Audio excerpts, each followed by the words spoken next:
Hi, buddy. Welcome back. This is our fourth session on the chapter of excretion, and we intend to finish our discussion today. Now, today's discussion will also be in two parts. The first part will talk about countercurrent mechanism and osmoregulation, and the second part will talk about some disorders of the excretory system. Now, in the earlier three sessions, we've taken up anatomy of the system, right? What is the structure of the system? Second, we've taken what is the histology of the system, what are the tissue, what are the different structures inside the kidney. And third, we've taken physiology, that is of urine formation, where we have learned the entire process. And also, we have managed to cover the regulation, the 3 points in the regulation, which includes the juxtaglomerular apparatus, right? इतना हम लोग ने cover कर लिया है. Now, we would like to take up a special topic which is called as countercurrent mechanism. Countercurrent mechanism. Now, this is the mechanism through which the urine gets concentrated, right? Concentrated matlab water is removed more with the help of this process. Mammals, they have the ability to concentrate the urine simply because number one, they are ureotelic in nature, right? You find that the uh, ammonia is converted into urea by the process of ornithine cycle. But urea, as removal of urea requires less water, and hence more water has to be taken back into the system. Now, if we have to accomplish this topic of countercurrent mechanism, the previous discussion should be very clear to us, right? If not, please revise and then sit for this particular topic. Now, I'm taking the help of this diagram, which is helping us to show the entire process of countercurrent mechanism. And we have a small paragraph which is there from the NCERT. I'm going to read verbatim, right, line by line, and try to understand what is the process.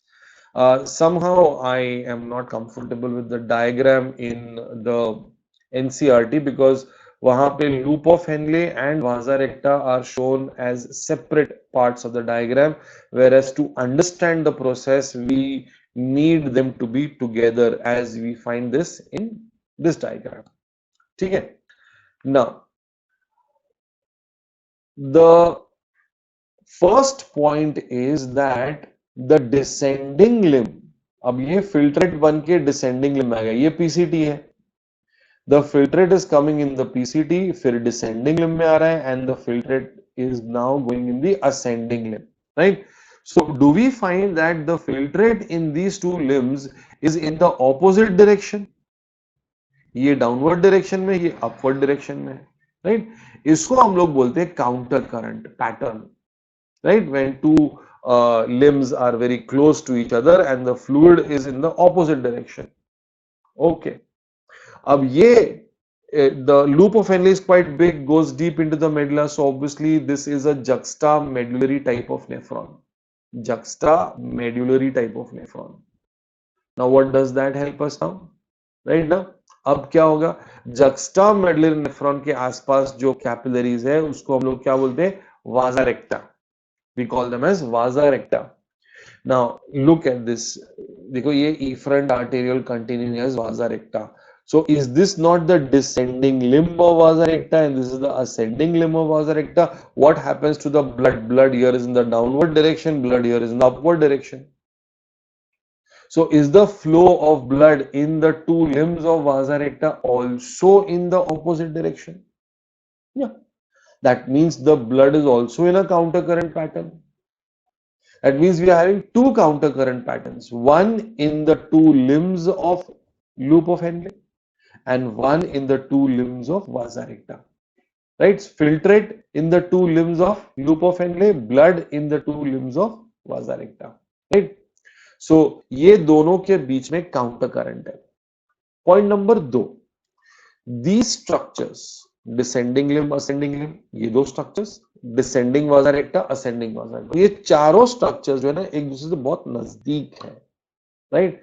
And that reason number 1 and reason number 2, इन दोनों में जो counter current prevailing है, ये दो reasons की वजह से वी फाइंड दैट ये जो मेडुलरी टिश्यू है, राइट ना, ये जो टिश्यू लिम्स के बीच में आ रहा है ना, उसको हम लोग इंटरस्टिशियम, उसको हम लोग मेडुलरी इंटरस्टिशियल टिश्यू बोलते हैं।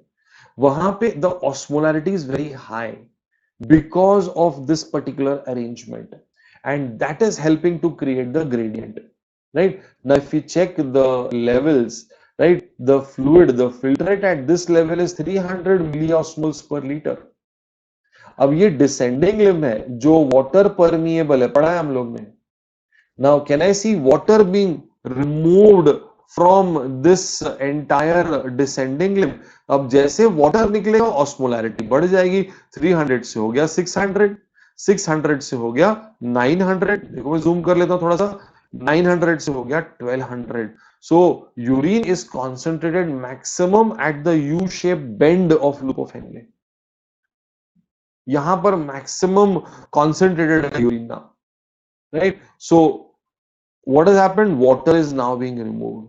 अब यहां से वाटर कहां जा रहा है, इंटरस्टिशियल टिश्यू, यहां से कहां जा रहा है, ब्लड के अंदर जा रहा है, right. So water is being reabsorb by the system here now. अब come to this part, right? If you can see this, the flow of filtrate in the two limbs of Henle's loop is in the opposite direction and thus forms a counter current. The flow of blood through the two limbs of vasa recta is also in a counter current pattern. The proximity between the Henle's loop and vasa recta, reason number 1, as well as the counter current in them, reason number 2. Now these two reasons helps us to maintain, the word is maintain, it's not a one time event. Maintain मतलब regularly increasing osmolarity, यानी 300 to 600 to 900 to 1200 बढ़ते जा रहा है, जैसे जैसे loop of Henle is going in the medulla, ये बढ़ते जा रहा है, it's increasing, right, from 300 milliosmoles per liter to 1200 milliosmoles, as I've just shown you in the diagram. ये देखो 300 to 1200 milliosmoles per liter. Now this difference, this gradient is mainly because of two reasons: NaCl and urea. Pay attention, please, everybody. Look at the diagram. Just zoom it for you, so it's more visible. Now, the descending limb, as we know, is water permeable, but the ascending limb is only solute permeable. मतलब अगर sodium कहीं से बाहर आ सकता है तो सिर्फ ascending limb से बाहर आ सकता है. तो can I see this small sodium chlorine, sodium chloride coming out? Whom are they being exchanged with, right? ना exchange किसके साथ में हो रहा है? Always remember सोडियम पोटेशियम के साथ में exchange होगा, प्लीज, राइट ना. सो यहाँ पर स्पेसिफाई नहीं किया बट ये अंडरस्टूड है. सो सोडियम बाहर आ रहा है तो इमीडिएटली ये देखो मेडुलरी टिश्यू के अंदर है, लेकिन फिर जा कहाँ रहा है, जो वाजा रेक्टा डिसेंडिंग है उसमें जा रहा है. डायरेक्शन देखो एरो का आप लोग, वाजा रेक्टा डिसेंडिंग है उसके अंदर जा रहा है. ये देखो अभी वाजा रेक्टा से निकल के ये आ गया, अब ये असेंडिंग वाजा रेक्टा में NaCl आ गया यहाँ पर. यहां से it will return back to the interstitium, it will return back to the interstitium, right? NaCl के presence की वजह से water more will be absorbed here, because I have told you earlier sodium exerts a pull on water. So अब क्या हो गया यहाँ पर,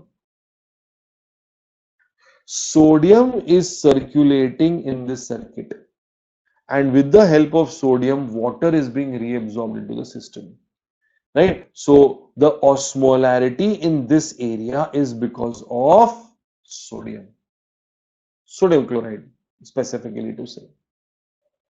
Similarly the filtrate DCT में आ गया, DCT से कलेक्टिंग, मतलब यहां तो पूरा फिल्ट्रेशन अब हो गया है, राइट. अब ADH का action is on the collecting duct, यहां से भी वाटर रीअब्सॉर्ब होगा. अब देखो यहाँ पर डीसीटी के अंदर you will have some degree of tubular secretion also, जो वेस्ट एस्केप हो गया है, यूरिया एस्केप हो गया है, वो आके यहाँ पर डंप कर देंगे डीसीटी में, राइट। अब ये पूरा डंप जो है यहाँ से जा रहा है। अब because of action of ADH थोड़ा सा वाटर रीअब्सॉर्ब होता है यहाँ पर, little bit of water gets reabsorbed here, right? Now, urea being soluble in water, fairly soluble in water, not high as ammonia, but definitely थोड़ी solubility है urea की। तो अब जो वाटर रीअब्सॉर्ब होगा तो उसके साथ में थोड़ा सा यूरिया भी आएगा, and what will happen to this water. अब ये असेंडिंग लिम है, जैसे ही असेंडिंग लिम थिक होता है उसमें से वाटर रीअब्सॉर्ब नहीं होता है। सो यहाँ पे जो वाटर आया है, it will get reabsorbed, it will come into the ascending limb, thin part of the ascending limb। यहां पर solubility, ये जो thin part है वो इसके जैसा है, तो solubility यहां तक है, यहां पर आगे permeability नहीं है water की। I hope I'm being followed properly, please, right?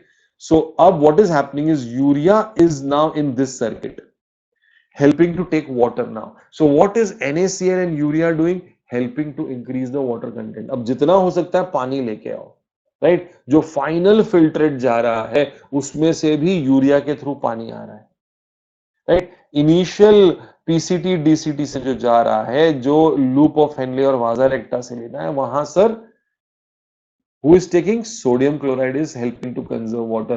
So the gradient of increasing osmolarity is maintained by two factors। यही दो पॉइंट बहुत इंपॉर्टेंट है in the entire discussion। ये देखो, NaCl is transported by the ascending limb of Henle's loop, ascending limb of Henle's loop to the descending of vasa recta, which is exchanged with the descending of vasa recta. NaCl is returned to interstitium by ascending portion of vasa recta. Urea enters the thin segment of the ascending limb. This is the thin segment of the ascending limb. Everybody, please. Yes. Right. So this mechanism is nothing but counter current mechanism. Right now, please, you will have to read this again and again to get an actual grasp on this process. For convenience thing, I have just divided this into points, right? You can please make note of the points। ये जो gradient वाला part है वो सबसे ज्यादा important है, number एक। Number दो, ये osmolarity की value 300 to 1200, इस पे ज्यादा questions आते हैं। Now about osmoregulation. See, osmoregulation is about maintaining fluid, that is water balance and salt balance in the body, water and salt balance दोनों को maintain करना body में। देखो, water को maintain करने के लिए we've got ADH, antidiuretic hormone, which is coming from the posterior lobe of the pituitary gland, right? The antidiuretic hormone, remember it as a water loving hormone, remember it as a water loving hormone, right. जहां भी ADH, water की कमी आई body में तो water को बचाने के लिए आएगा ADH, right. So whenever there is deficiency of water, right ना, तो ADH will come, reabsorb from the distal convoluted tubule and give it back to the body, और यूरिन को कॉन्सेंट्रेट करता जाएगा वो। सिमिलरली जब बॉडी में वाटर का कंटेंट बढ़ जाएगा तो एडीएच का सिक्रीशन कम हो जाएगा, राइट। सो वाटर का बैलेंस बॉडी में मेंटेन करने के लिए, सी 65% of the body is water, right? So if this goes to 63, 62, ADH will come, reabsorb from the DCT, give it back, make it 65 again.